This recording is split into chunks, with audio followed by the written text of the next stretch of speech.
Dizem que a verdadeira ação em Hollywood nunca aconteceu no set. Aconteceu em salas reservadas, em mesas de pôquer, e em terras que ninguém queria até uma estrela comprá-las. Para cada filme de sucesso, havia uma atividade paralela secreta, um investimento arriscado, ou uma fortuna perdida tentando encontrar a próxima grande coisa. Por que tantas ícones investiram seu dinheiro em sonhos selvagens? E como essas apostas mudaram Hollywood para sempre? Às vezes, os melhores roteiros eram escritos em livros contábeis, se você souber onde procurar. O Paraíso de Jogos de Azar Cubano, de Errol Flynn. Quando a maioria das pessoas pensa em Errol Flynn, eles se lembram do herói ousado, com um olhar selvagem, balançando em lustres ou rindo na cara do perigo na tela prateada. Mas no final da década de 1950, no auge de sua fama desbotada e dívidas crescentes, Flynn mirou algo muito mais arriscado do que filmes de piratas. Uma aposta na vida real que o envolveria no furacão da história. Cuba, então conhecida como o Playground das Américas, estava inundada com dinheiro da máfia americana, excesso de celebridades e intrigas políticas. Os cassinos e clubes noturnos de Havana eram um imã para os ricos do mundo, e todos queriam uma parte da ação. Errol Flynn, sempre inquieto e eternamente em busca do próximo grande sucesso, viu a oportunidade de se reinventar, não apenas como astro de cinema, mas também como magnata dos negócios. Com seu carisma e reputação de viver no limite, Flynn foi abordado por um grupo de investidores americanos abastados que queriam construir um complexo de resort e cassino de luxo em uma das ilhas costeiras mais intocadas de Cuba. A proposta era irresistível, uma escapada privada onde os ricos e famosos do mundo podiam beber, dançar e jogar em segredo, longe dos olhos curiosos do continente e de jornalistas americanos intrometidos. O próprio Flynn foi prometido não apenas uma participação no empreendimento, mas um papel de destaque como rosto público, uma oportunidade dourada para reviver sua fortuna. Aflito com dinheiro emprestado, o sindicato começou a investir dinheiro no desenvolvimento de terrenos, equipamentos de cassino e planos extravagantes. Flynn estava em toda parte, interagindo com políticos, brindando o empreendimento em Havana e vendendo a visão de um Monte Carlo caribenho para seu círculo de amigos de Hollywood. Estrelas, socialites e empresários, todos queriam participar, enviando dinheiro para o sul na esperança de futuros jackpots. Mas Flynn e seus parceiros não perceberam a tempestade que se formava sobre Cuba. Enquanto faziam planos e davam festas, a revolução de Fidel Castro ganhava força nas montanhas. Os rebeldes marchavam cada vez mais perto de Havana, à medida que o projeto do cassino de Flynn se aproximava da conclusão. Alguns afirmam que Flynn, que nunca evitava uma aventura, até se encontrou com Castro, embora se foi como turista curioso ou investidor secreto permaneça uma lenda. Então, em janeiro de 1959, a revolução explodiu. O regime de Batista caiu, cassinos foram fechados e propriedades americanas foram confiscadas da noite para o dia. O paraíso de Flynn estava agora firmemente em mãos inimigas, inacabado, abandonado e sem valor. Os investidores perderam tudo. Flynn, sempre o sobrevivente, deu de ombros em público, mas em privado, a perda o afetou profundamente. Pelo resto de sua vida, o sonho de um império cubano o assombrou. Outro conto de advertência de uma estrela que nunca conseguia resistir a um último lance de dados. A aquisição da TWA por Howard Hughes e o Spruce Goose.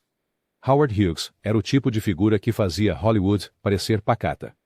Nascido em uma família rica, movido por uma genialidade e loucura em igual medida, ele transpassava os mundos da aviação, engenharia e show business como um colosso. Mas por trás do glamour dos romances de alto perfil de Hughes e das produções de grande sucesso, havia um padrão de obsessão com investimentos que podiam ultrapassar as fortunas e loucuras de estúdios inteiros. A história realmente decola com a tentativa de Hughes de dominar os céus através da Trans World Airlines, TWA. Por volta da década de 1930, as companhias aéreas eram o futuro, e Hughes, já enriquecido com os lucros de filmes e da Hughes Tool Company, viu a aviação como seu novo palco.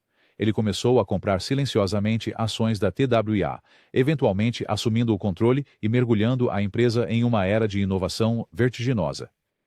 Hughes despejou dezenas de milhões em novos aviões, novas rotas e novas tecnologias, prometendo fazer da TWA a joia da viagem aérea global.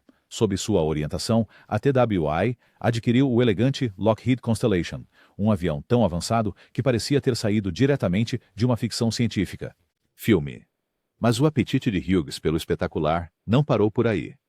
À sombra da Segunda Guerra Mundial, ele concebeu o H-4 Hercules, mais conhecido como Spruce Goose, um hidroavião de tamanho quase mítico projetado para transportar homens e materiais por oceanos. O governo financiou o projeto como uma possível solução para os bloqueios dos submarinos alemães, mas com o fim da guerra, a necessidade de tal gigante evaporou. Hughes, relutante em desistir, investiu milhões do seu próprio dinheiro na conclusão do protótipo, determinado a provar que os céticos estavam errados. O que se seguiu virou lenda. Em 1947, diante de uma imprensa cética, Hughes pilotou pessoalmente o Spruce Goose em seu único voo, um breve salto sobre o porto de Long Beach que fez manchetes, mas não convenceu ninguém. O colossal avião foi discretamente arquivado, um monumento do tamanho de um hangar, tanto à ambição quanto à extravagância. Os acionistas e parceiros de negócios ficaram ansiosos à medida que o segredo obsessivo de Hughes e os gastos erráticos começaram a colocar em perigo a própria TWA. Conflitos na diretoria se tornaram feios. Durante anos, Hughes usou manobras legais e fundos pessoais para manter o controle, recusando-se a deixar sua companhia aérea escapar, mesmo com o aumento das dívidas da empresa. No início da década de 1960, após processos judiciais e escrutínio regulatório, Hughes finalmente perdeu o controle da TWA. Ele saiu abalado. Sua fortuna pessoal diminuiu, mas sua reputação como o investidor mais selvagem e incontrolável de Hollywood estava para sempre garantida. O legado de Hughes permanece como um aviso sobre a linha tênue entre genialidade e imprudência. Um lembrete de que, em Hollywood, até os sonhos mais extravagantes podem se tornar pesadelos caros. O escândalo do petróleo do Beverly Hills Hotel. Para os de fora, o Beverly Hills Hotel era e continua sendo o símbolo máximo do glamour de Hollywood. É onde estrelas se hospedavam para escapar de escândalos, onde magnatas fechavam negócios milionários durante martinis, e onde a imprensa mundial esperava pela icônica entrada verde e rosa para ver a realeza do cinema. Mas no final da década de 1940, os jardins exuberantes e as quadras de tênis do hotel se tornaram o epicentro de um dos esquemas de investimento mais audaciosos que Hollywood clássica já viu, uma trama que prometia ouro negro sob as buganvílias. Começou com sussurros entre a elite da cidade. Havia rumores de que ricos depósitos de petróleo, semelhantes aos que fizeram Los Angeles crescer décadas antes, poderiam estar escondidos sob o hotel e seu bairro exclusivo. Uma equipe de geólogos e promotores de fala rápida começou a circular por Beverly Hills, apresentando a estrelas e chefes de estúdios uma proposta imperdível. Por um investimento generoso, os investidores poderiam obter uma participação em uma nova empresa de perfuração de petróleo com direitos para escavar bem embaixo do Beverly Hills Hotel e propriedades adjacentes. A proposta era irresistível. O petróleo já havia transformado partes de Los Angeles em milionários instantâneos. E quem não gostaria de ficar rico enquanto saboreia champanhe à beira da piscina? Logo, o esquema tinha agarrado um elenco famoso da era de ouro de Hollywood.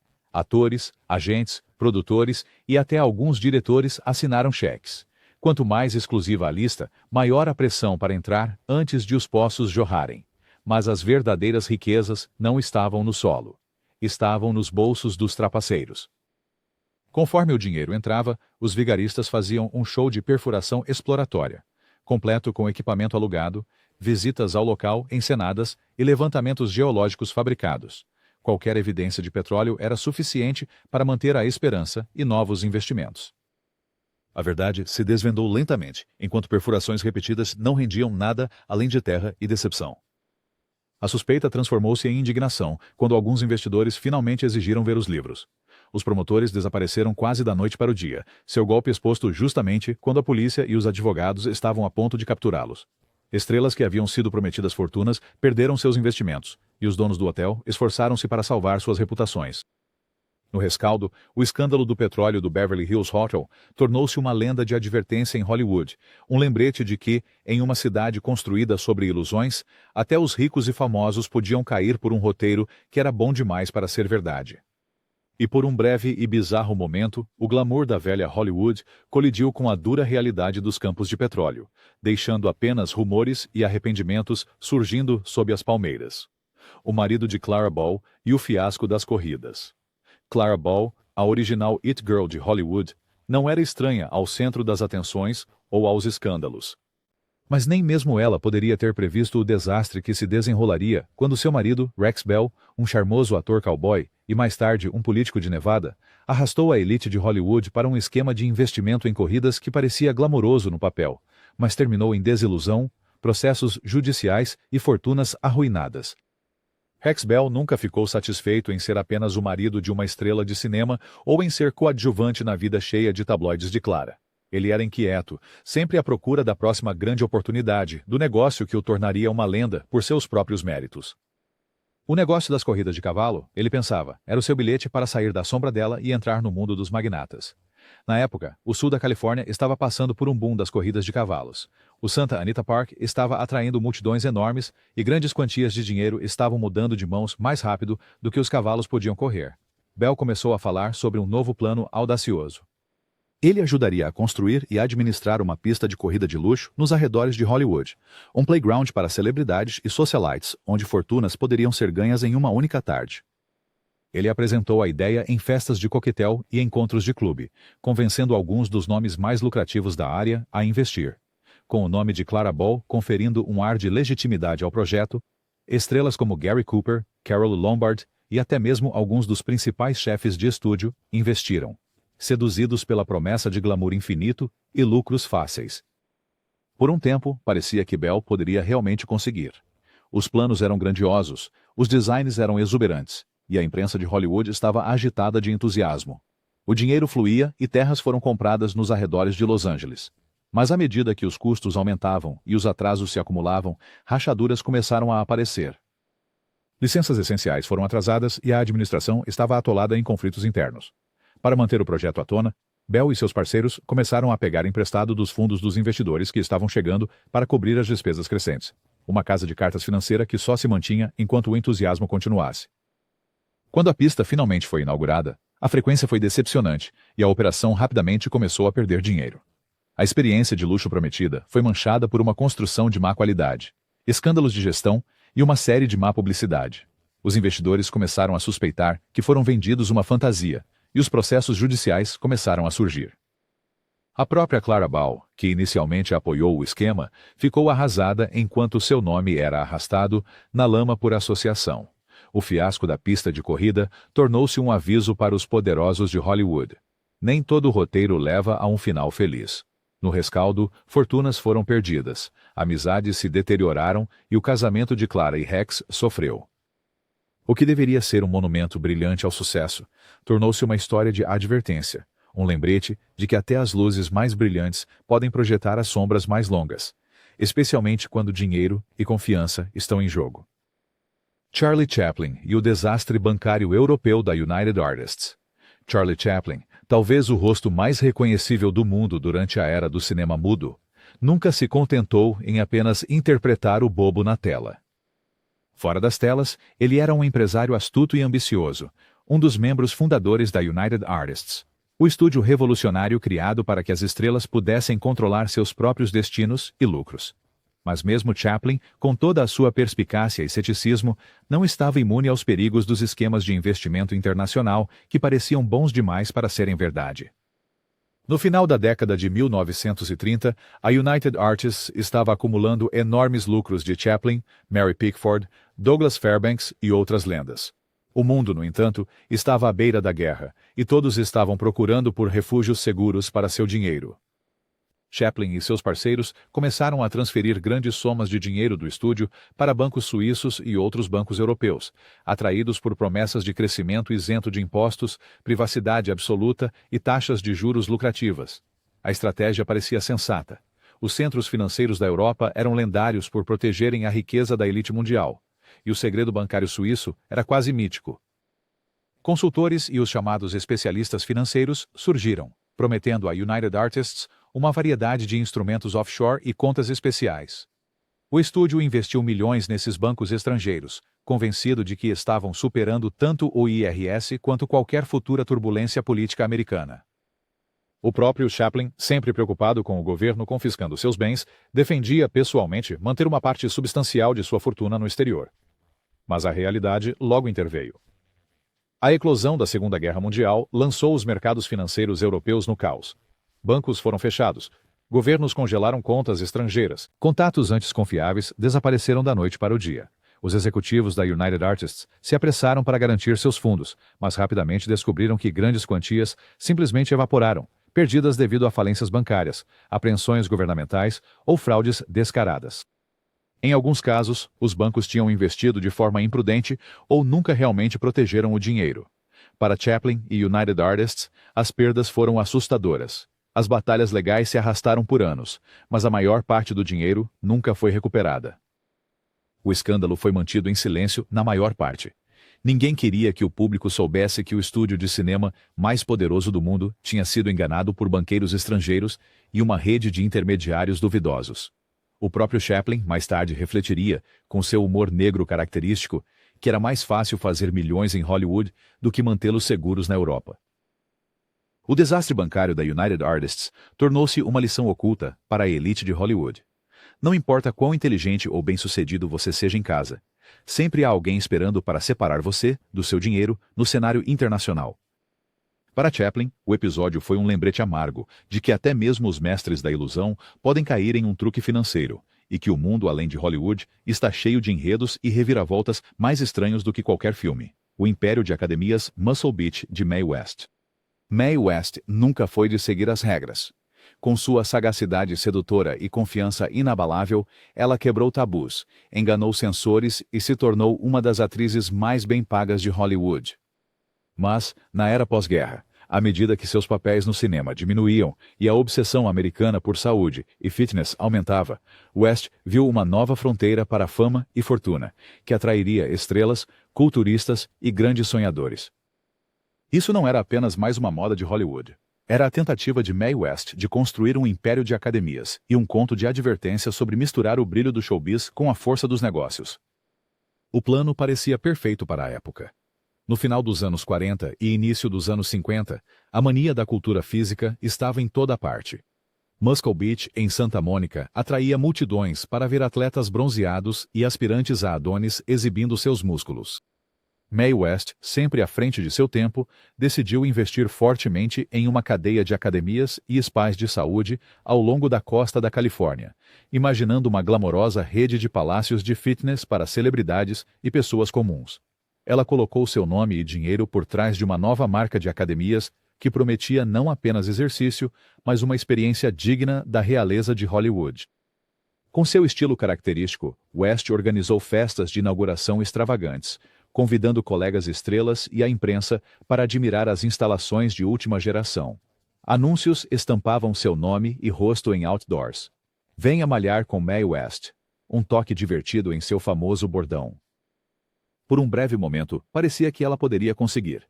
A adesão disparou, e alguns dos corpos mais famosos da cidade faziam aparições regulares, conferindo ao empreendimento uma aura de credibilidade descolada.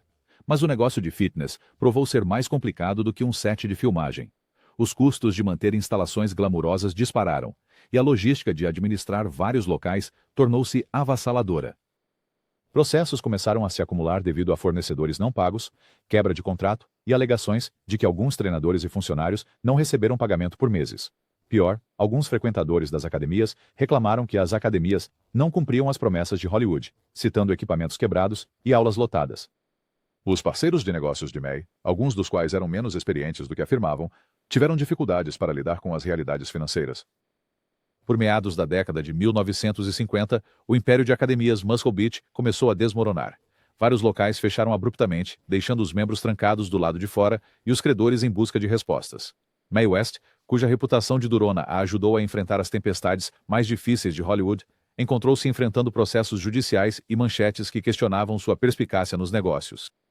A outrora glamourosa empreitada tornou-se um conto de advertência sobre seguir tendências sem uma base sólida.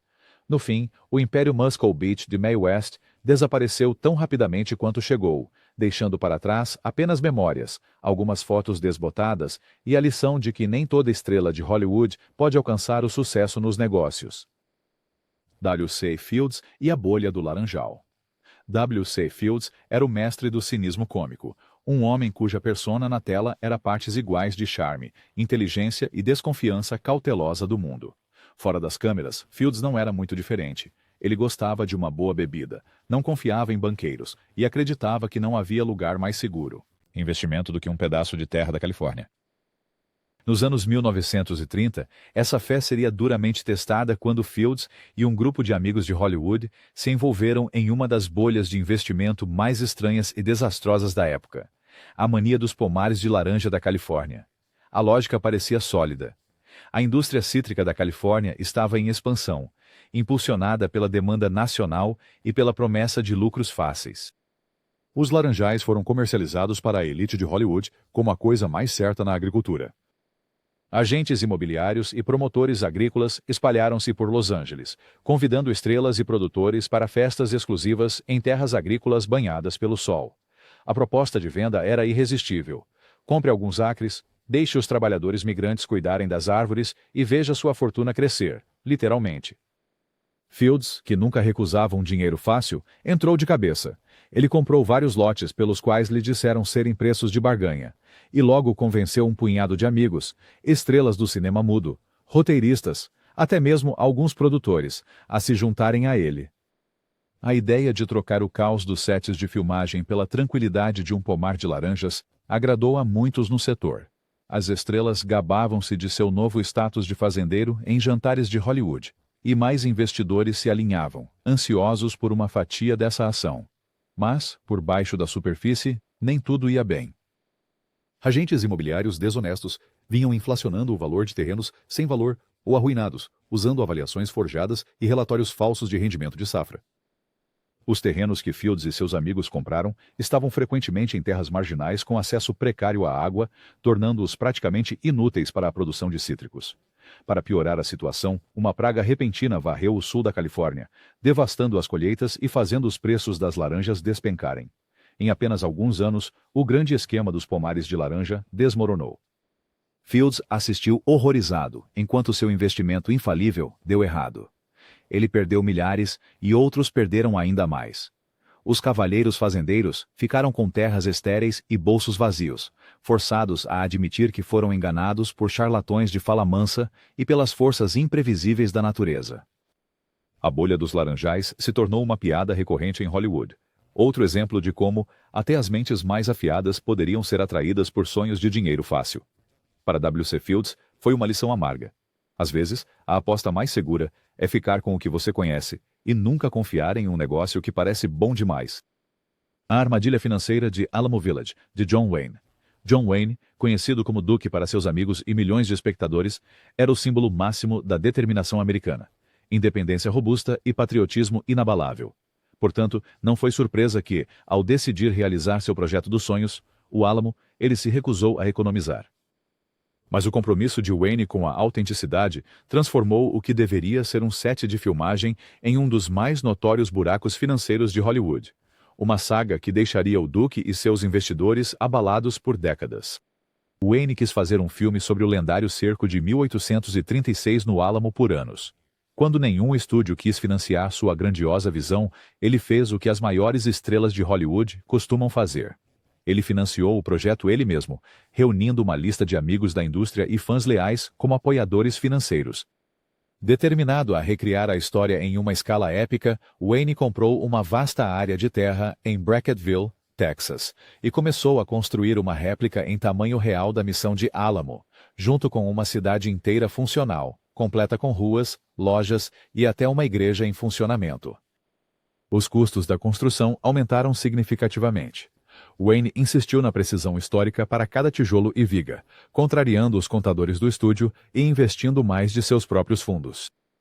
Conforme o projeto se arrastava, atrasos climáticos e pesadelos logísticos apenas aumentavam as despesas. Investidores, alguns deles colegas atores, outros fãs ricos atraídos pelo carisma de Wayne, continuavam assinando cheques, convencidos de que, quando o Alamo finalmente chegasse aos cinemas, seria um sucesso de bilheteria que lhes devolveria o investimento 10 vezes mais.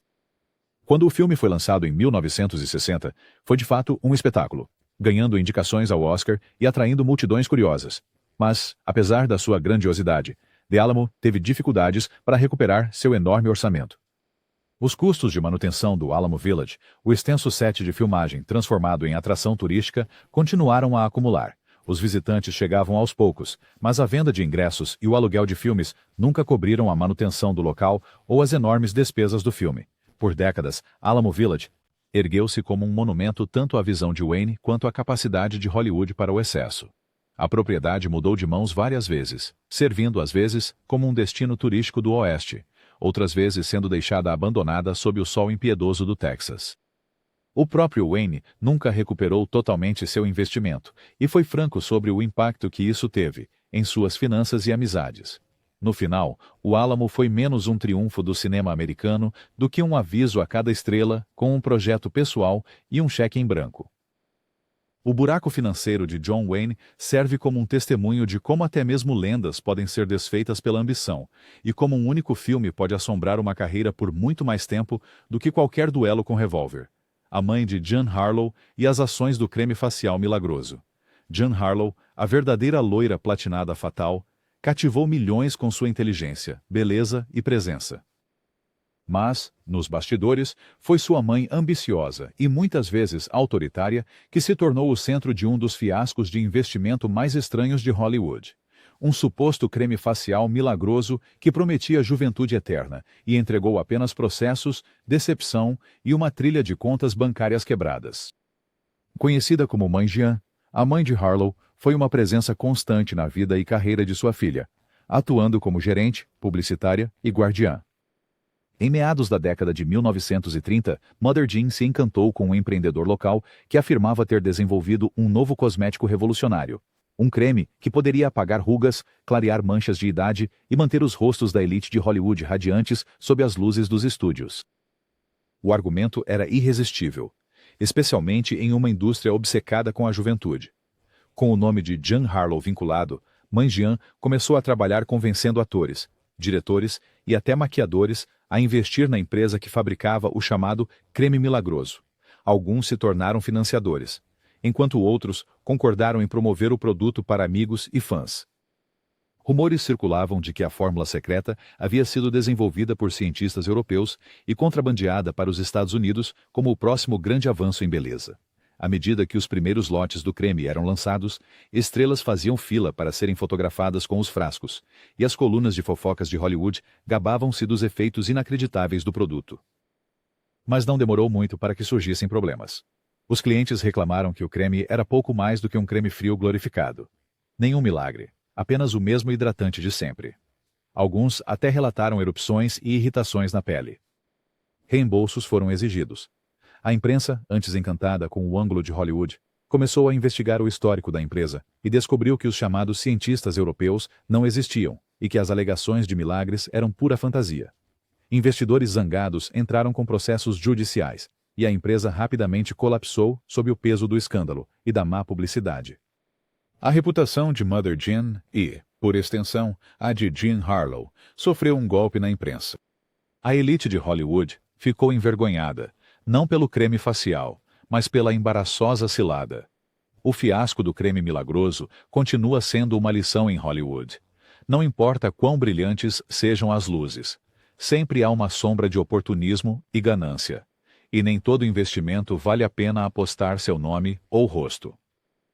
A aposta imobiliária Hollywoodland da Warner Brothers. Nos agitados anos 1920, a fortuna de Hollywood parecia ilimitada.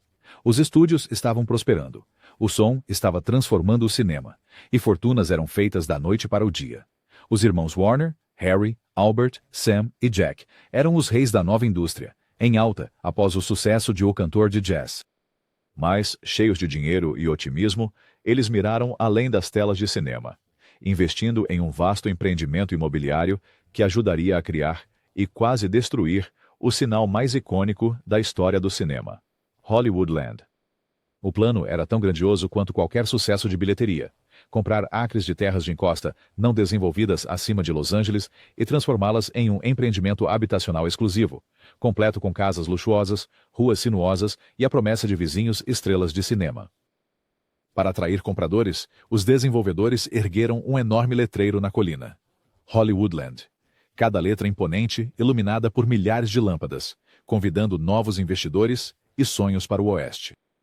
Os irmãos Warner e outros executivos de estúdios investiram dinheiro no projeto, vendo-o como um investimento seguro que protegeria suas fortunas da volatilidade do negócio cinematográfico. O marketing era implacável, prometendo vistas panorâmicas, festas glamorosas e proximidade com as estrelas mais quentes da cidade. As primeiras vendas foram rápidas, pois a economia em alta incentivou a especulação e a assunção de riscos. Mas quando a Grande Depressão atingiu em 1929, o sonho rapidamente se desfez. As vendas de casas pararam, a construção foi interrompida e muitos compradores não cumpriram com os pagamentos de seus lotes. Os irmãos Warner, que haviam apostado na continuidade da prosperidade, viram seus investimentos murcharem à medida que o mercado desmoronava. Por um tempo, até o futuro do estúdio deles estava em questão, enquanto as dívidas do esquema da Hollywoodland se acumulavam. O próprio letreiro infame caiu em desuso. Letras quebraram, lâmpadas se apagaram, e ele se tornou um monumento às promessas quebradas da corrida por terras de Hollywood. Só décadas depois, a cidade renovou o letreiro, encurtando-o para simplesmente Hollywood e transformando-o no símbolo icônico que conhecemos hoje. A aposta dos irmãos Warner em Hollywoodland é um exemplo clássico de como até os jogadores mais poderosos de Hollywood podem ser surpreendidos pela imprevisibilidade do mundo real. Por alguns poucos anos, o letreiro se manteve como um farol para sonhadores. Para muitos, também era um aviso claro. Mesmo na Tinseltown, não existe sucesso garantido. Desde pistas de corrida condenadas até fortunas desaparecidas em petróleo e laranjas, os esquemas de investimento mais loucos de Hollywood mostram o quão arriscada a vida pode ser por trás do glamour. Mesmo as maiores estrelas não estavam imunes a sonhos que não se concretizaram. Em uma cidade movida pela ambição e ilusão, correr atrás da próxima grande coisa sempre fez parte do jogo. Às vezes, as apostas mais ousadas aconteciam longe das câmeras, e as histórias mais selvagens de todas não eram escritas em roteiros, mas nos riscos que as estrelas ousavam se